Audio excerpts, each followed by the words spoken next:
Joining me at Edgar Street, Hereford manager Peter Beadle. Disappointing result, that one for you, surely? Yeah, of course. It's we don't like losing any game, so even more so at home, in front of our supporters. But I think that it probably just wasn't our day today, and we never really seemed to get going either, which was a shame because obviously it was a big game and we never seemed to get going. But but I still felt that we did enough to get something from the game with the chances that we had. I think we had the better chances, certainly first half, and I think Martin outside of the one when the lad broke away first half had very little to do, and then second half the set piece and then the shot at the near post, and I think that was all they had. So so we've not been really poor today. We've just come up against a team who had a little bit more luck than we did and took their chances when we didn't. They seem to be good at what they do, a very consistent team. That's why they're second in the table. Exactly, it's the same as us. They'll probably say the same about us. They're a good side, and we were very consistent, which is what we've proven throughout the season. So like I said, so it's a little bit disappointing. It was always going to be a close game, and just again, I think the more disappointing thing is that we fell asleep from a set piece, and one of them switched off and lost his man, and the lad gets a free header, and it was always going to be a close game. And I think that first goal was going to be all important today. And we've had some great chances first half with Keon and Pablo when Mike broke away, and we didn't quite take it. And that's the story of the day, really. We weren't quite ruthless enough in the final third today. And second half, when they got the 2 goals, they especially the second goal was probably a real sucker punch for us, and we couldn't seem to get going. And we had lots of balls in the box and lots of delivery, but every time we win a header, it drops down to one of them, or and sometimes it happens like that. But you've got to say fair play to them, because they've had a long trip down here and they've come and done a job, and they've got the result they wanted, and we've got to now lick our wounds, roll our sleeves up, and bounce back on Tuesday. Yeah, it's important to do that, and you got it quickly as well on Tuesday, so that helps. Yeah, it does, of course. I mean, we know we're Saturday, Tuesday right now, right through to the first week of March, I think. So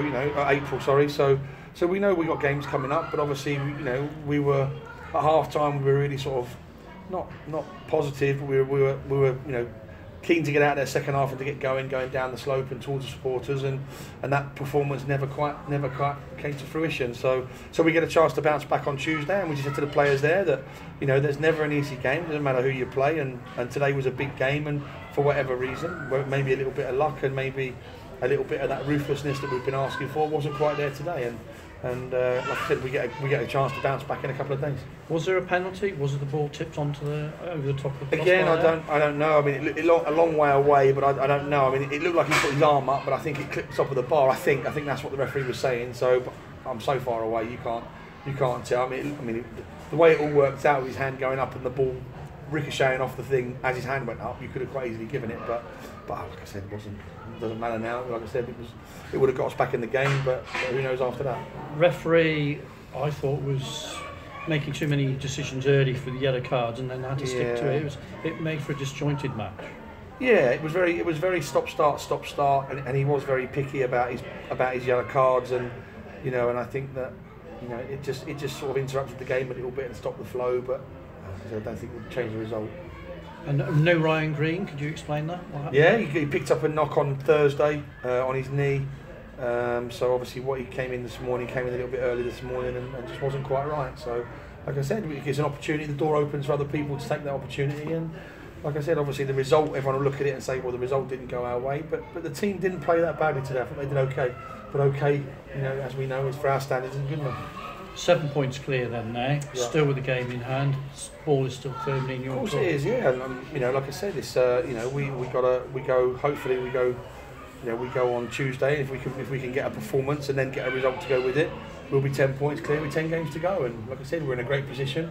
So like I said, the lads need to dust themselves down quickly to get their mind ready for Tuesday and prepare properly for Tuesday, and then go down. And we know we've got a tough week because we've got obviously 2 tough away games. And like I said, we don't know what the pitches are going to be like, but we know that both teams have picked up results against teams in the top half of the table. So again, not going to be easy games. So we've got to go down there with the right attitude, and as we have done all season, and try and put a performance on. Will there be anything specifically that you look at ahead of the game at Biggleswade, or is it just a question of regrouping? Yeah, I think a regrouping. And like I said, I think when you look at the game today, we've had the lion's share of possession. We've probably had the lion's share of territorial in their second half. But sometimes when you want that ball just to drop at someone's feet on around the edge of the box, like I said, another day, Mike's won a header from a free kick, and their goalie, it bounces in the 6-yard box, and their goalie collects it in his tummy. And another day, someone stood there and they toe poke it in. So, like I said, I think it's just one of them days. We didn't have a bad day. We didn't play badly. The results gone against us for sure. It was always going to be close, and there's a disappointing thing is it's come from a set piece, the first goal, and that's always disappointing when you concede from that, because everyone has a job to do, everyone has a man to mark, and obviously when someone loses their man, ultimately sometimes you get punished, and we've been punished today for it. Thanks for your time. No problem. Thank you.